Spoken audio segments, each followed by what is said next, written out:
Welcome to Better Today, the podcast where we embrace the journey of self-improvement and well-being. Join us as we navigate the challenges and victories of everyday life, aiming for progress, not perfection. Whether you're on a quest for personal growth, seeking motivation to adopt healthier habits, or simply looking for a friendly conversation about navigating the ups and downs of life, Better Today is your go-to companion.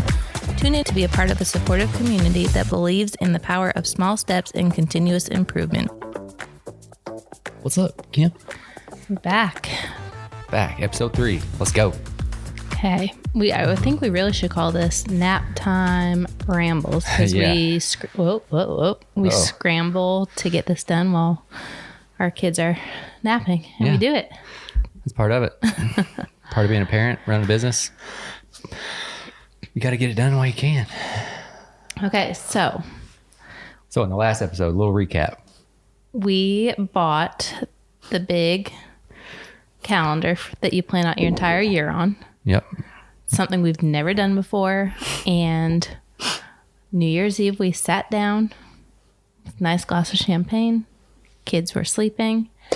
And instead of partying, we attempted to plan out our entire year in one sitting. Yeah. Did we succeed or did we fail? That is what we are going to find out today. Yeah. What do you think? Did we succeed?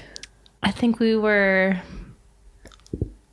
on the trend towards successful. We still have some work to do. I don't think we finished our calendar, but we got a really good start. We learned a lot about how we spend our time, how we use the year, and where we fall short. Yeah. So I completely agree with that. So today we're actually going to walk you through what we put on our calendar. And just like a fair warning, it shocked us, I think, to look at the year in advance like that. Like, we thought this was going to be something we had in the bag. We like to plan ahead. We like to think about the bigger picture. And then when we sat down and looked at all these blank spaces, we were like, oh my God, maybe we don't really have this big view on our year that we thought we had. Yeah, and I think that's what everybody else kind of, you don't realize that 1 week or that 2 weeks of vacation, and there's 50 other weeks besides those 2 weeks. 50 is a big number. So once we're going to go over everything we put on here, but there's a lot of blank spaces. And I mean, that's just life. You live your life every day. With that said, with the blank spaces, we kind of had a panic moment of, we're supposed to fill these in. And you forget kind of when you're looking at the big year like this, that like normal, real, everyday life also has to happen. You don't have to write that down. So it was kind of scary at first trying to fill in more spots. Yeah. And I think we were trying to come up with stuff just to fill in more spots. And then we had to take it back a little bit and be like, okay, wait, like we have to, kids gotta go to school, we gotta work, we gotta do normal stuff too. Yeah. And that was a little bit harder part of planning on a big calendar like this. Yeah, because those blank spaces, like she said, they're scary because you're like, oh man, are we not doing anything on those days? And you compare yourself, because we watched a couple of videos of people who use this calendar and they're living a very different life than us. Their full-time jobs are to travel, and their calendar's full of all these amazing trips, and you want to live up to that because that's what most people using these calendars, like they're planning these epic trips and these huge like life-changing physical fitness achievements and stuff, and it takes up so much on that calendar, so that when you're planning a normal life, you're kind of like, oh. Yeah, when in reality, on that comparison trap. They're going on a trip, and the thing that they're going to do is actually 3 days, but that 3 days has another 3 days in front of it that's travel days, and the 3 days behind it that's also travel days. So that turns into 9 days, which cuts off a bunch. And that's their work. Yeah, and that is their work. So so try not to like falling into that comparison trap, which I think with anything in life, if comparison is the thief of joy. When you start comparing to other people, to your past self, to other things, that's when like happiness and joy kind of disappears, because it just sucks it all away. Yeah. And what surprised you about the calendar? For me, what surprised me, like we said, like having the blank days and trying to fill in more, I realized that in our other years, we were not taking advantage of our time and our years appropriately.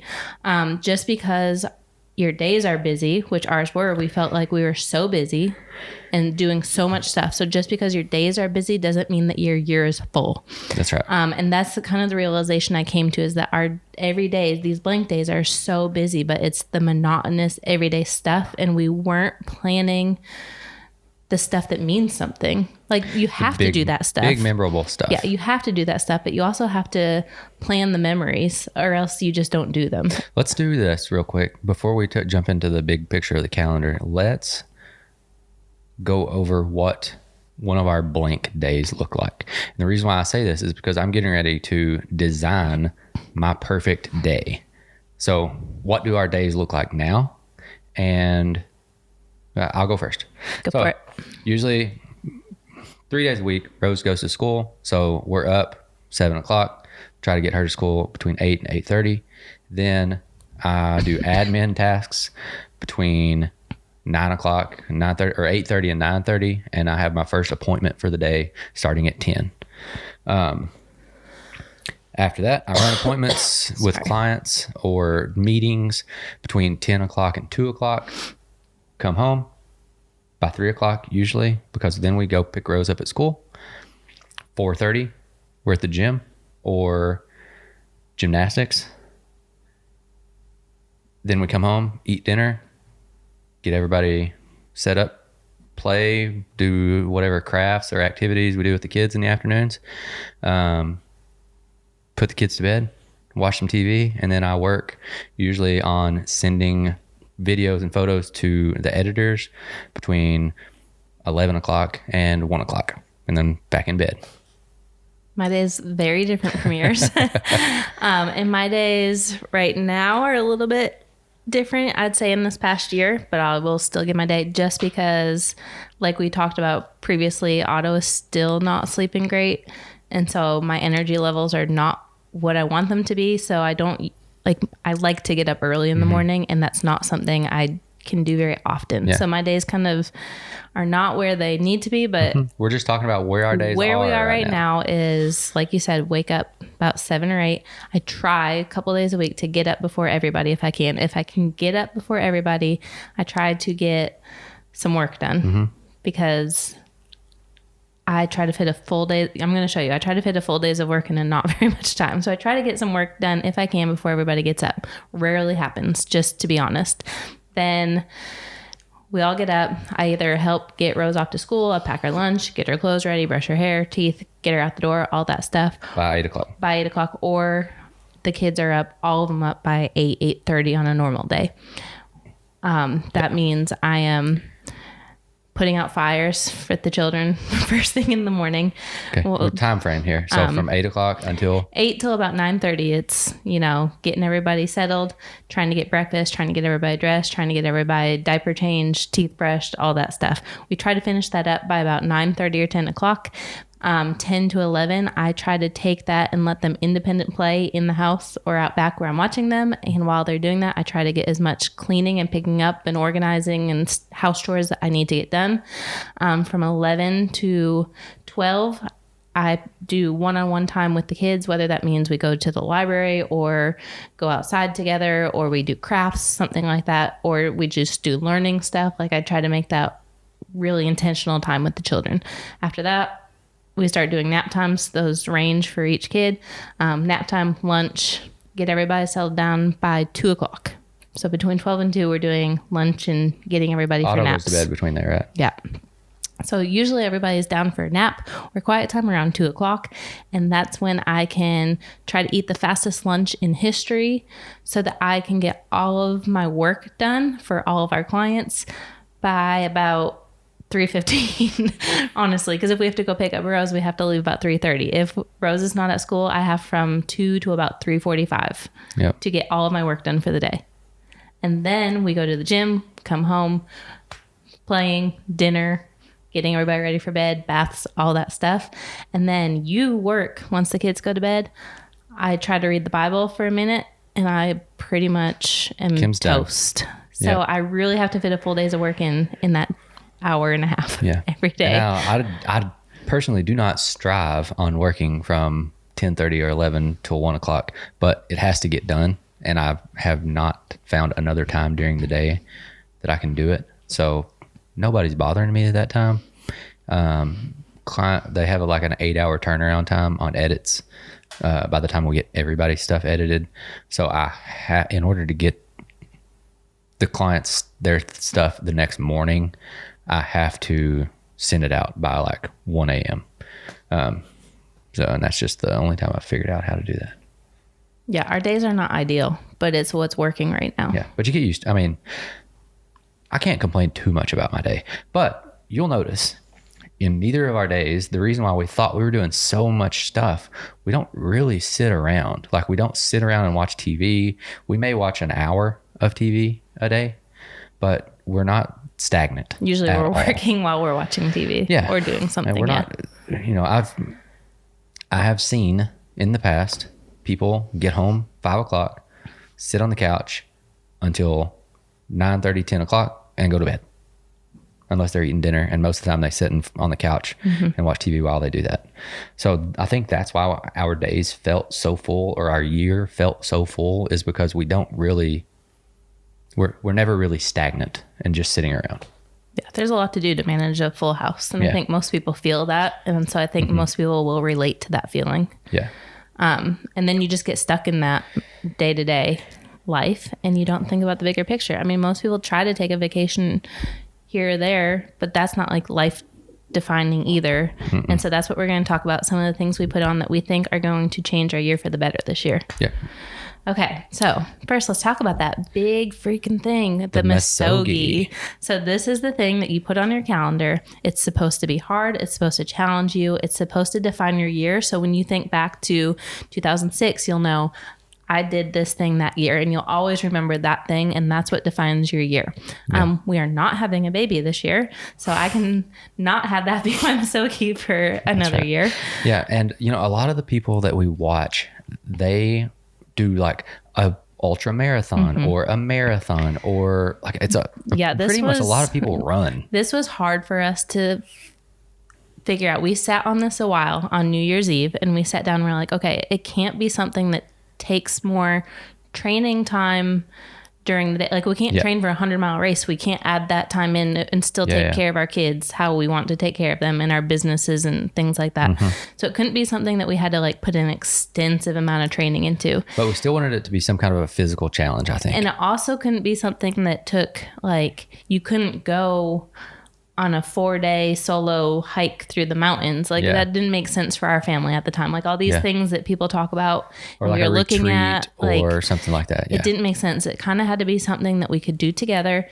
It didn't take away time from our kids, and that would impact multiple areas of our life. So our mental, our fitness, our businesses, how we manage our time. Yeah. And we see eye to eye on most of these things like this. So that's the reason why it wasn't a controversial thing. It's like, what do we want to do in all of those situations that Kim spoke about just now, that's together, adds value to our life, and doesn't take anything away from family. Yeah. So what we landed on after, and we went back on this because it's not an easy thing, but we are going to do 75 hard in the spring. And we already do one workout 5 days a week. And now we have to do 7 days a week.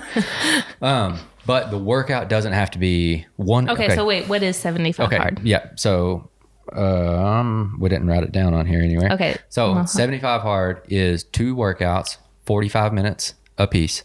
One has to be in the beginning of the day. One has to be either in the middle or the end of the day. They can't be together, essentially, just 2 different times of the day. And one of them has to be outside. So we already go to the gym at 4:30 pretty much every day, and we bring the kids. How do we do this with our kids is what we are also going to explain. So because we're not kids trying go to to the gym with us.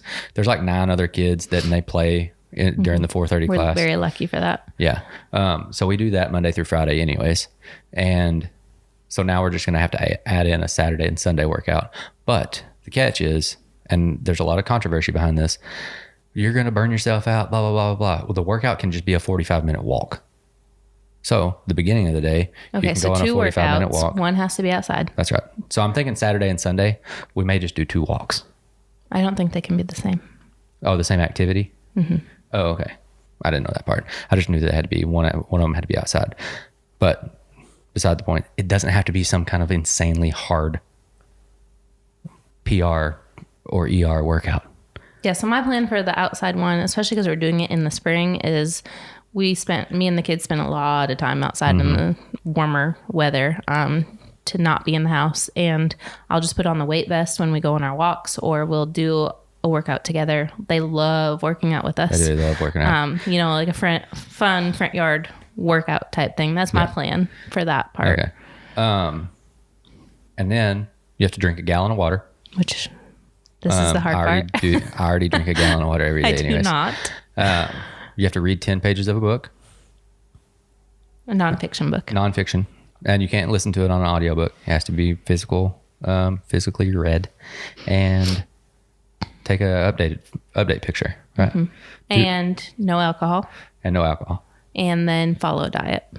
Yeah, follow a diet. That's everything. Okay, let's do it one more time. Ready? You say it. Okay, so 2 workouts a day. 45 minutes each. One has to be outdoors. Next is drink a gallon of water. No alcohol. Take a photo every day, progress photo every day, and follow a diet. That's right. Oh, and read 10 pages in your book. That's right. 6 things. I thought there were 7 things. Oh, 2 workouts. That makes 7. So you have to do that for 75 days. And if you miss one of those things on any of the days, it negates. You start over. Like you failed. So all these little turquoise dots. So starting on March the 18th all the way till May 31st. And now this is more of like a mental fortitude type challenge, but you're going to get benefits. It's going to help, like the mental fortitude is going to help you in your business. It's going to help you in your life. You're having the diet and the exercise portion to it. So it's going to help your fitness. So I think this is just going to be challenging in all areas and have a pretty big impact for us. Yeah, I think it will definitely. And it's not, the reason why we chose this is because essentially it just adds 45 minutes to our day. Yep. Right. With the extra workout, because we're already doing most of the other. Of the other things can be done without adding much time. You can drink water, because that you already have to drink water. That it's not like you have to stop everything else and sit at the table and drink your gallon of water. Speak for yourself. Okay, now let's jump into all these yellow boxes we have up there. Yeah, so those are the mini adventures that we're going to go on. So M-I-N-I, not M-A-N-Y. Yeah, so we realized we are really good at planning our day-to-day responsibilities, and we are terrible at planning fun, and fun has to be scheduled or it disappears. We would do fun things, but we didn't make it like intentional, I guess, where we planned it ahead. Yeah, it would be like last minute. Yeah, we'd be like, let's go to the park today. Yeah. So we're trying to plan some intentional fun things that are like family building that we could do. So we planned 6 of them, one for every other month. So and this is according to how you're supposed to set these calendars up. Yeah, and we blocked off like a whole weekend, but some of these things are just like a day type thing. So let's talk about some of the things that we have picked for our little mini family adventures. Yeah, what are they? Well, I don't know, they're blank. Most of them are blank. We're undetermined on what we're going to do and when we're going to do them, but some of the ideas we had were... You got to keep a variety of things. Otherwise, if you plan a whole day at the park or something like that, and it's February the 7th, it could be snowing, it could be 0 outside, right. And it also could be 50 keep in mind, outside. Our kids are young, so we've not done a lot of like the typical kid type things because they've not been at those ages yet where it's made sense. So some of the things that we had in mind for this year was the Ark Encounter here in Kentucky. The kids are really into learning about Jesus and the Bible right now. So we are planning on reading the story of Noah's Ark, and there's a replica of the Ark here in Kentucky that you can go to. So we thought that would be a really fun kind of educational learning moment for them that we could go do. We talked about the aquarium, going up to the aquarium. We could do the zoo again. We've done the zoo with Rose, but we've not done it with Mabel or Otto. Yeah. They might love that. Yeah, aquarium will be fun. We talked about just having like a camp out on the trampoline in the backyard. Maybe Dad's camp out on the trampoline in the backyard. What else did we talk about? Did you write anything down? I was waiting until we had this conversation to go over exactly what we were going to do. And I know you had mentioned the zoo. I think another one another one I had talked about was either just going and getting a hotel room around here for the night. Oh, yeah. Because they think that is the coolest thing they could do. Yeah, I think we talked about it in the last episode. Yeah. Like their biggest memory or their favorite thing that we did for all of Christmas, even though we went and saw our entire family, was what do they call it? Not sleepover. What do they call it? They call it sleepover, The yeah. sleepover? At the hotel. Yeah. So doing something like that or going and getting Airbnb at like the Gorge or something like that for a weekend. Yeah.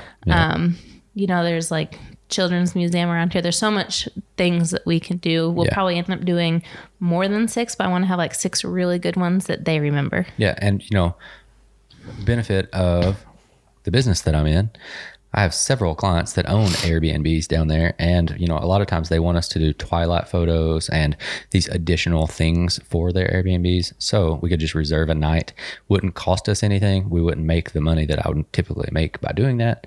But we could have a free kind of nighttime thing. And Dad would just have to do a little bit of work while we were down there and take a couple pictures. Mm-hmm. But the girls love going to work with Dad and flying the drone and taking pictures. So, these mini adventures could be anything. Like it could be you and I getting a night or weekend away, but I think we both have decided we really want to make it intentional for the girls. Yeah, for sure. Otto's not going to remember at this age, but the girls are at that age where little things like this leave a huge impact. So we're kind of excited to start that because before we even had kids, one of the things we always talked about is how we wanted to travel with them. Mm-hmm. Like we watched the Bucket List Family and the idea of like their school being trips to the Grand Canyon or out west to Seattle or Colorado and doing like adventures while we're out there.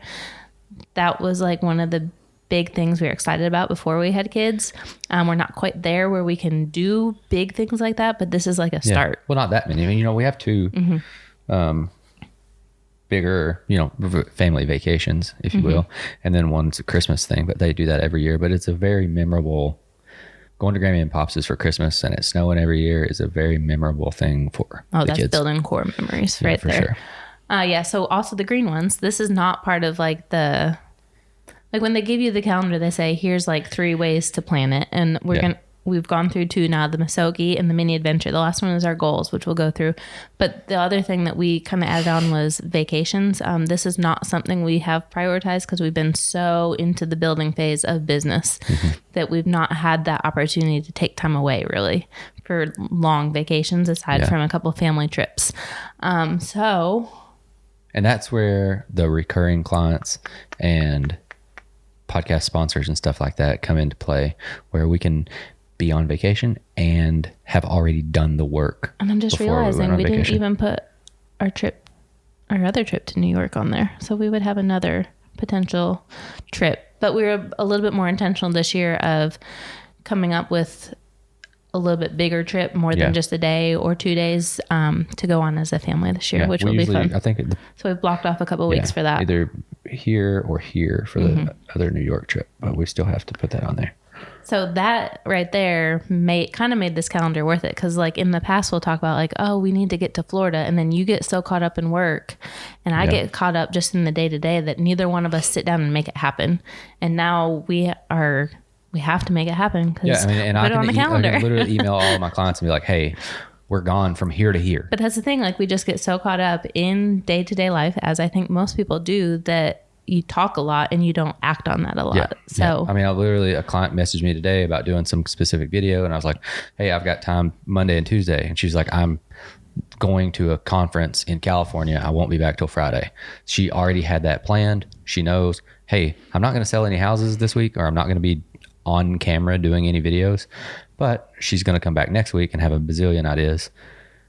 And, we're going to move on from there. I think that's good for her she already had that planned, paid for, ready to go. I think what's cool about this though, is that like putting on these little mini adventures, going back to those, even though that's not like huge, it gives you something to look forward to about every month. And when you think about like how boring and monotonous and long does especially the winter feel when you have nothing to look forward to. And now we've got all this stuff that we already get to look forward to. We're recording this on Sunday, the January the 11th. It's going to be fun. Yeah. So, and we were like, well, we don't really have anything on January. But as soon as we figure out a few ideas about this mini adventure, we can tell the girls and Otto. He doesn't give a crap, but one day next year he will. Let's go. He doesn't care. He load me up. Let's go in the car next year. But they will have something to look forward to because we are going on some kind of adventure.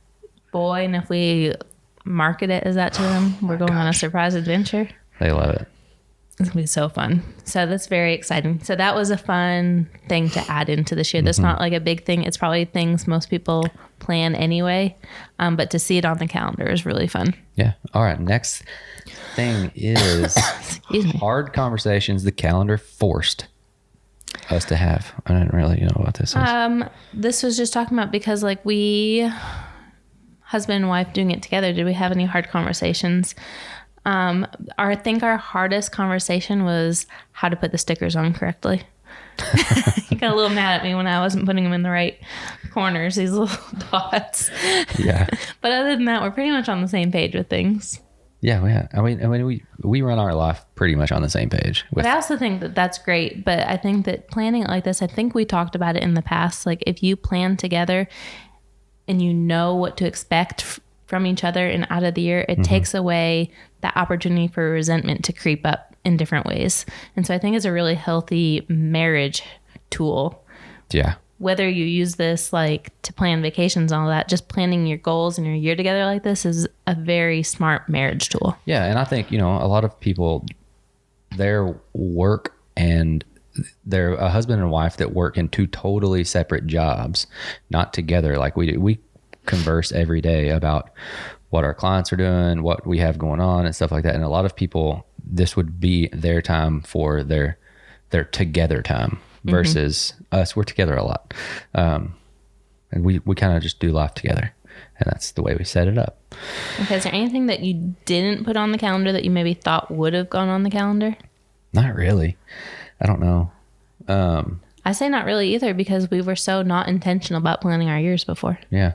And so it's kind of at first. And then, one of the things I've been trying to think about is kind of tracking what I'm doing every day and seeing if there are any gaps in the day and what maybe next year, I mean, it's only January, but what more things we can add in to the calendar next year. If for some reason, like I know every January, there are like 2 days that I don't do anything for work. And it's just kind of like chilling at the house, like doing a little house projects here and there.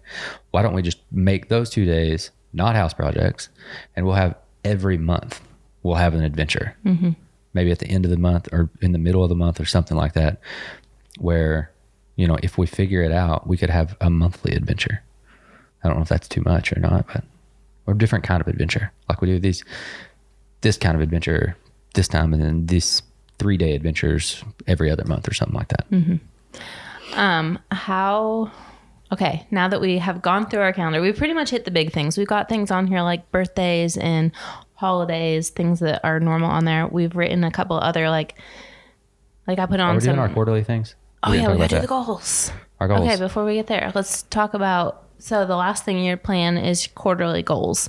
This was actually a little bit hard for us too. This was the hardest. It was pretty hard. This was kind of hard to come up with Misogi. because we wanted the goals to be things that we were both doing, and that makes it a little bit more challenging. But our first one for this quarter is reading the Bible every day. Yeah, either read the Bible or do a daily devotional. I bought a 365 daily devotional, and I also read a kid's Bible to the girls right now. They're super into it. So it literally starts with Adam and Eve, God created the earth, then it's all the stories of the Bible. All the stories, literally in chronological. And so that works out because when you get to Noah's Ark, we can plan our adventure. Yep, that's exactly right. So that's quarter one. What's quarter two goal? It's a very simple goal. We're going to make the bed every day.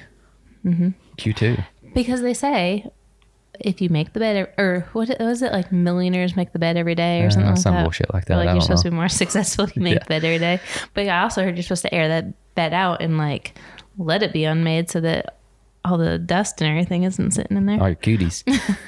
Or you make the bed every day, because I feel like it's a more intentional way to start your morning. It adds another. So the group that I'm in, the business planning and book club group that I'm in, the one guy said that they did it 7 years ago or something like that, and he still makes the bed every day because that was one of their business goals or whatever for that year. And he still makes the bed every day. It's been 7 years. And this is sounds like a silly goal, but when I'm coaching fitness clients, the very first thing I have them do is I say, pick a goal that is so easy, or a habit that even if you fell off a cliff tomorrow, this goal would still happen. Something like brushing your teeth.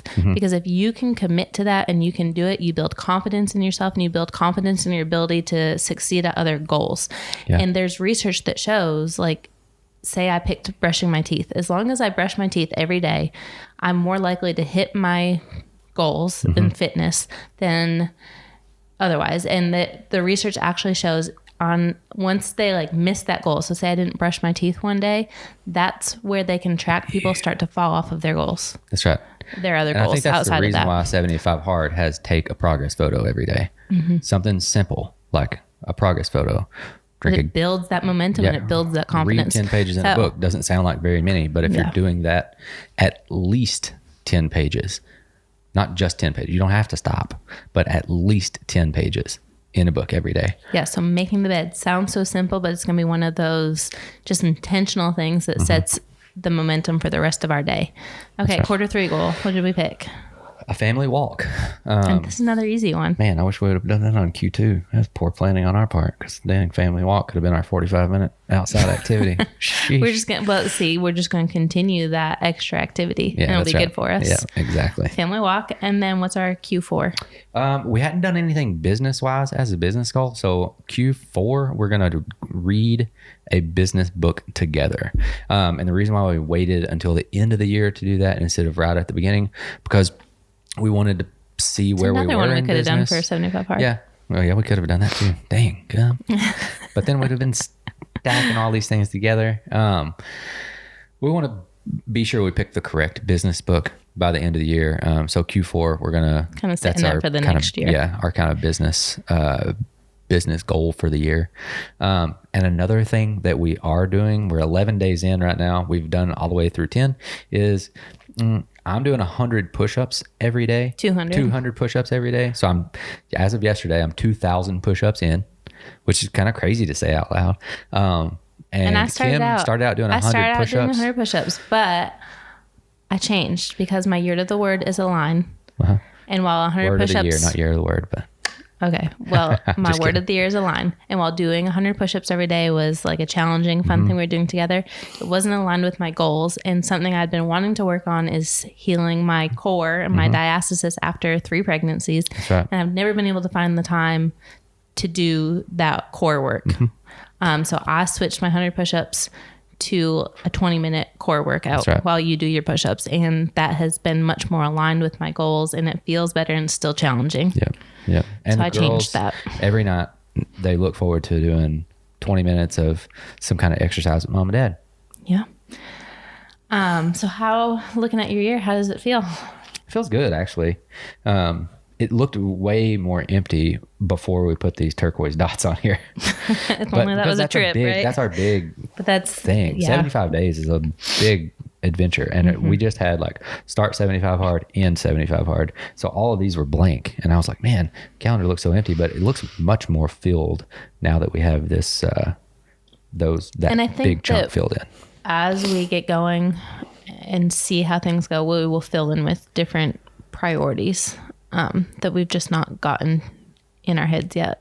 This is kind of like first draft. I feel like if we do a day at the park or something like that, we're going to write that in, not in these yellow spots, but a big park, not the one down the street. Yeah. Some kind of big day thing that's not necessarily one of these. We're going to write it in, maybe in red or something. That way next year we can say, oh, we also did these things as a family. Yeah. I feel like this was a good exercise to do. And I think the more you plan this way, the more intentional you get.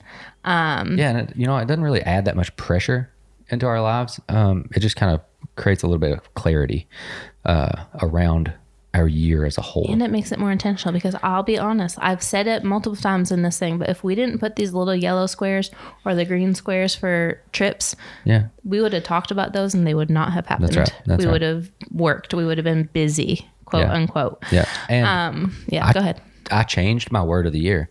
It's actually compound instead of optimize.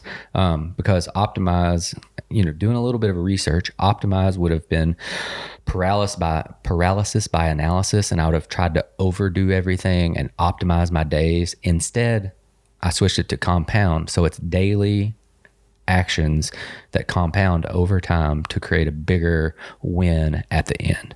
And I think that's where the 200 push-ups come in, the daily reading comes in, the 75 hard is small activities every day for 75 days.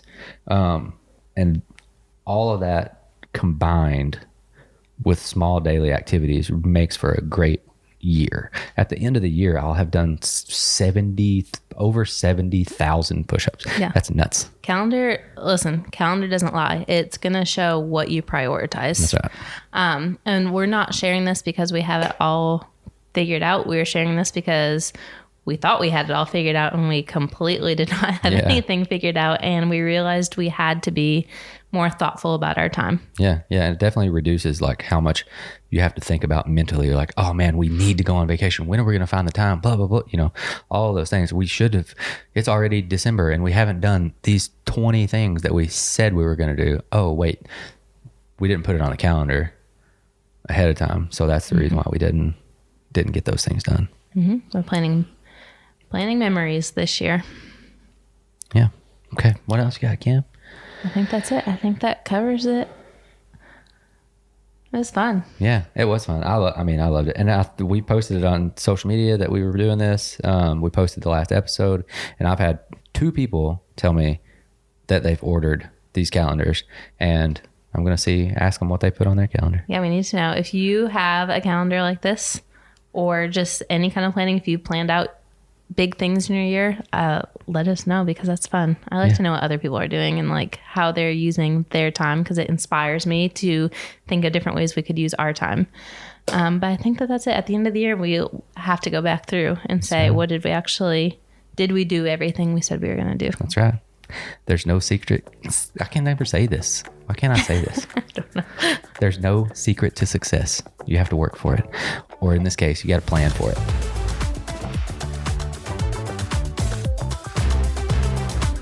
Thank you for listening to today's episode. If you found value in this episode, make sure to share it with a friend and follow us on social media. And remember, no matter where you are in your journey, you can always be better today.